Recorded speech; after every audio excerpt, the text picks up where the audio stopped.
Bless all the paths our feet walk to be free. Bless all the paths our feet walk to be free. Yeah. For the last few weeks because we've had some guest speakers in between. But a few weeks ago, we started with How You See Yourselves, and we did a little bit of a love poem. And then we did How You See Others. Today we're going to have a little bit of a look at how others see us and the wonders of you through the eyes of your brothers and sisters. And here's where it gets a little different for those new people. I'm going to sit down. There's all adults in this room, so that's cool. So have you ever wondered where the saying, blow smoke up your ass, came from?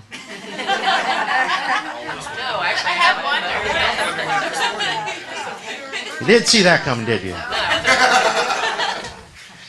We all have this wonderful way of seeing each other, and sometimes we just compliment each other, and what we're really doing is blowing smoke up each other's butts. And there's a history behind that. When someone is blowing smoke up your arse today, it's a figure of speech that means that one person is complimenting another insincerely most of the time in order to inflate the ego of the individual being flattered. But back in the late 1700s, doctors literally blew smoke up people's rectums. Believe it or not, it was a general mainstream medical procedure used to, among many other things, resuscitate people who were otherwise presumed dead. In fact, it was such a commonly used resuscitation method for drowning victims particularly, that the equipment used in this procedure was hung alongside certain major waterways such as the Thames River. If I could have that next slide. These were all along the Thames River. Like we would see defibrillators or call boxes in certain places. Let me find my place back here because this is just fun and silly. So they were hung all along major waterways such as the Thames River, and the equipment was courtesy of the Royal Humane Society. People frequenting waterways were expected to know the locations of this equipment, similar to modern times with call boxes or defibrillators. Smoke was blown up the bum by inserting a tube. This tube was connected to a fumigator and a bellows, which when compressed, forced smoke into the rectum. Sometimes a more direct route to the lungs was taken by forcing the smoke into the nose and mouth, but most physicians felt the rectal method was more effective. The nicotine in the tobacco was thought to stimulate the heart to beat stronger and faster, thus encouraging respiration. The smoke was also thought to warm the victim and dry out the person's insides, removing excessive moisture. So how did this all get started? The Native Americans were known to have used tobacco in a variety of ways, including treating various medical ailments. And the European doctors soon picked up on this and began advocating it for treatments for everything from headaches to cancer. In 1745, Richard Mead was the first known Westerner to suggest that administering tobacco via an enema was an effective way to resuscitate drowning victims. By 1774, doctors William Haw and Thomas Cogan, who practiced medicine in London, formed the Institution for Affording Immediate Relief to Persons Apparently Dead from Drowning. That's the title. This group later became known as the Royal Humane Society. A little history on a few things here. Back in the 18th century, the society promoted the resuscitation of drowning people by paying 4 guineas, which is about $756 today, to anyone who could actually resuscitate somebody by this method. Volunteers within the society soon began using the latest and greatest methods of reviving such half-drowned individuals via tobacco smoke enemas. Artificial respiration was used if the tobacco enema did not successfully revive them. In order that the people could easily remember what to do in these cases, in 1774, Dr. Holston published a helpful little rhyme. Tobacco enema, breathe and bleed, keep warm and rub till you succeed, and spare no pains for what you do, for maybe one day repaid to you. The practice of using tobacco smoke enemas on drowning victims quickly spread as a popular way to introduce tobacco into the body to treat an array of other medical conditions, including headaches, hernias, respiratory ailments, and abdominal cramps, amongst many other things. Tobacco enemas were even used to treat typhoid fever and during cholera outbreaks when patients were in the final stages of the illness. In their most rudimentary form, can I have the next slide, please? Tobacco smoke enemas were not always administered with the aid of bellows. Originally, the smoke was blown up the victim's rectum with whatever was handy, such as a smoking pipe. Of course, such close contact wasn't ideal, and if the rescuer accidentally inhaled instead of blew, let's just say that things that one should not aspirate could be inhaled. If the person jerked around, mouth contact was also a risk, even more risky considering the person being administered to was sometimes diseased. In fact, one of the earliest documented references of using tobacco enemas to resuscitate someone came from someone using a smoking pipe in 1746, and these are some of the different pipes and the bellows and the things that they had. It was suggested that an emergency tobacco enema might revive. In this case, the man's wife had nearly drowned and was unconscious. It was suggested that an emergency tobacco enema might revive her, at which point the husband of the woman took a pipe filled with burning tobacco, shoved a stem into his wife's bum, and then covered the other end of the pipe with his mouth and blew. As one would imagine, hot embers of tobacco being blown up her rectum had the intended effect, and she was indeed revived. The practice quickly spread, reaching its peak in the early 19th century, before, in 1811, English scientist Ben Brodie, via animal testing, discovered that nicotine was toxic to the cardiac system.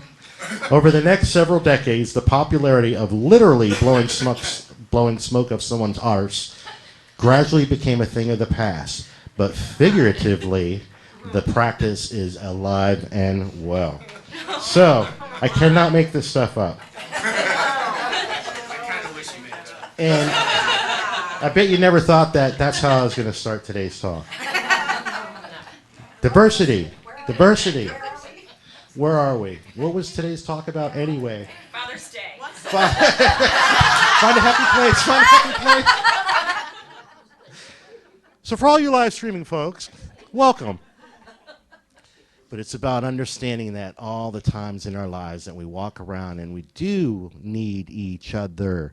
We do need to hear good things about ourselves from each other. And we have to be sincere about it. Just be sincerely telling people what's going on that you see. There's a lot of different wonders that we all have within us, and sometimes we forget. We talk, who's ever praying into the tithe, we always mention, if you notice, to look in your own eyes and to remember that you're the gift. Well, sometimes we get so distraught in ourselves that we forget to look in our own eyes. We forget to see the wonders of us. That's why God put our eyes on the front of our faces, because we can see others and others can see us. And sometimes we have to listen to the good things that people are saying about us, the wonderful things that they know we are that we may simply be forgetting, without having to inflate somebody's ego, without having to condescend to them, to just be really sincere about who these people are before us. One of the different things that we do in our society is we take care of people's feelings. We're all codependent to some extent or another. But sometimes the things we say to them aren't sincere. And we've got to remember that we're all energetic beings. And we're going to make fun of energy next week. We're going to get more playful too. And popping the bubble of dogma. That's next week's talk. But an understanding that we can have fun with each other and we can be sincere all at the same time. We can be silly and goofy and still share with each other the wonders of who we are. One heart here, one being, one mind under God. Whatever philosophy you believe in, there's one people under God is still kind of a mantra that goes along all the different philosophies. It's like, wouldn't it be a wonderful thing to have God tell you how wonderful you were every single day? To just listen to the words of God. Well, a lot of times in our metaphysical community, we believe that we are all part of that God. I mean, Jesus shared this with I am in you, you are in me, we are one with the Father. in the metaphysical or New Thought community, a lot of us believe in our God selves, that we are all part of that same thing. We're part of that cosmic energy, that cosmic consciousness, that oneness, the omniscience of God. That's why God can be omniscient, because we are all over the place. Every single thing that's ever been created is all over the place, and every single thing that's ever been created is God. And it's all love, and love is everywhere. So I would like to do something a little different today. And we got to do a count of how many people are there. We got 2, 5, 10, 12, 14, 16, 17, 18, 19. So 20. I forget me sometimes. What I would like us to do is to break up into little groups. So I'm thinking groups of 5. And rearrange chairs and everything and make kind of a little circle. Can I have the next slide, please? What we're leading into is this. Kim sent me, not that, but Kim sent me this. Yes, Kim did not send me the rectum pipe bellows idea. That was all me. But what she did share with me is this wonderful little story about a tribe where, I don't know, but somewhere in Africa, when someone does something wrong, they take the person to the center of the village where the tribe surrounds him for 2 days and says all the good things he has done. They believe that each person is good, but sometimes people make mistakes, which are really a cry for help. They unite to reconnect him with his good nature, which is so beautiful. So that's what I want to do today.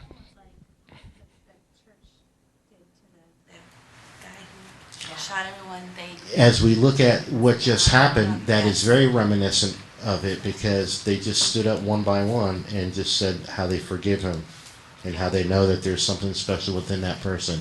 And there is, even though there's a lot of dis-ease, obviously, and hatred and hurt. As we breathe into that, maybe if somebody had done this ceremony with that kid as a little boy, he wouldn't have grown up to take part in such a horrific thing. So this is going to be from a place of, no one here's done anything wrong. Nobody's being scolded.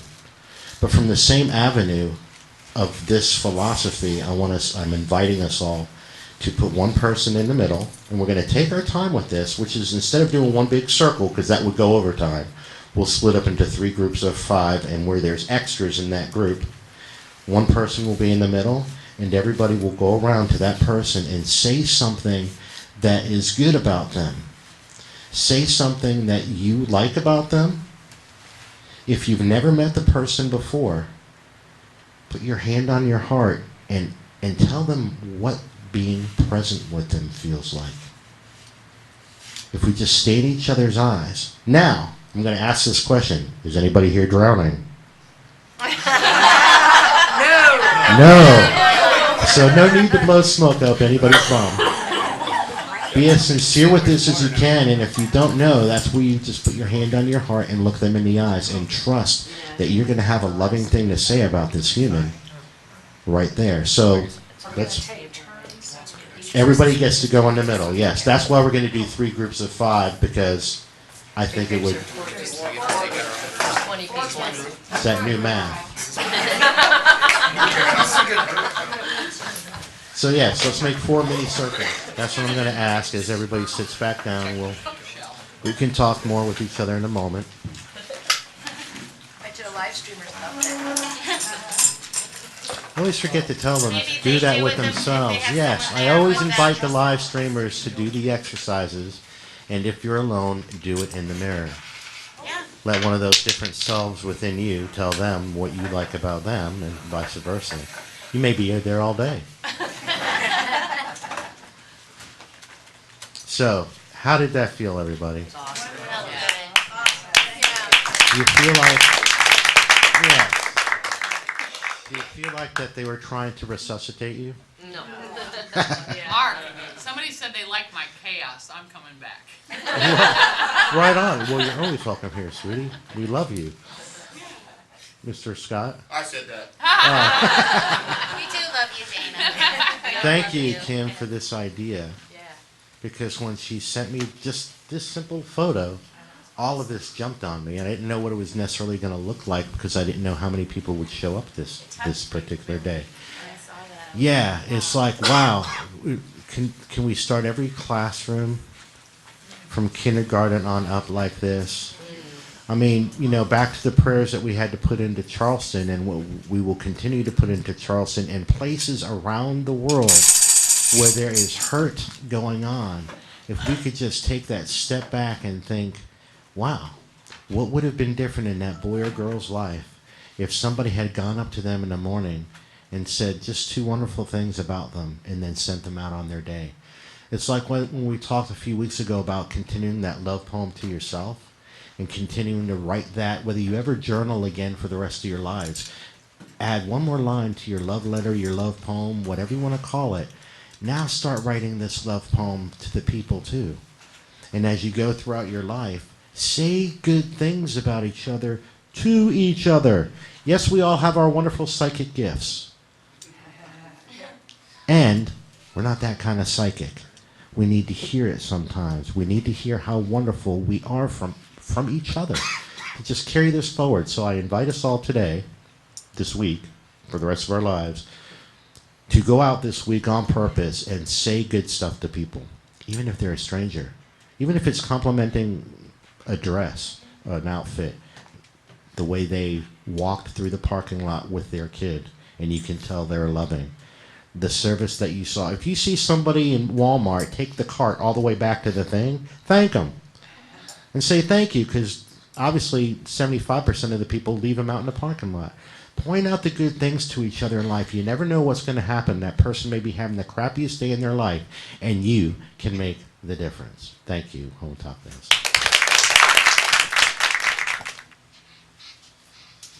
One, two, three, four.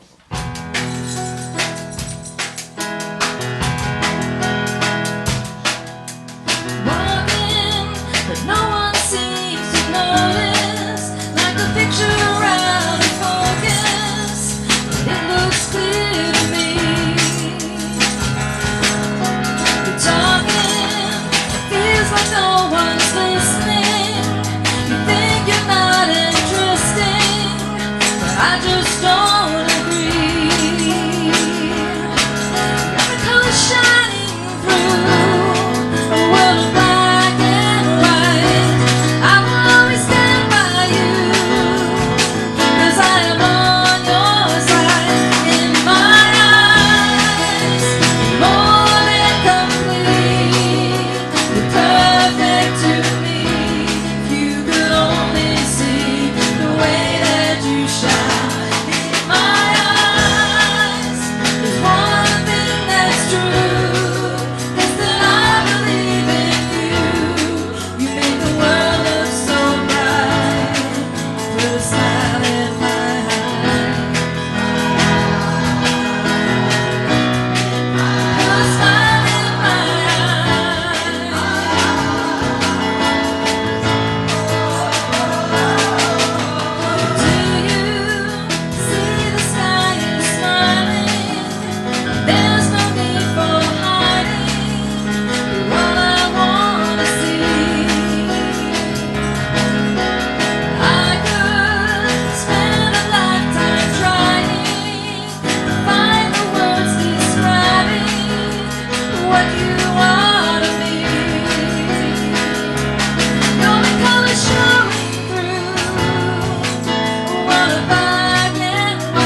less.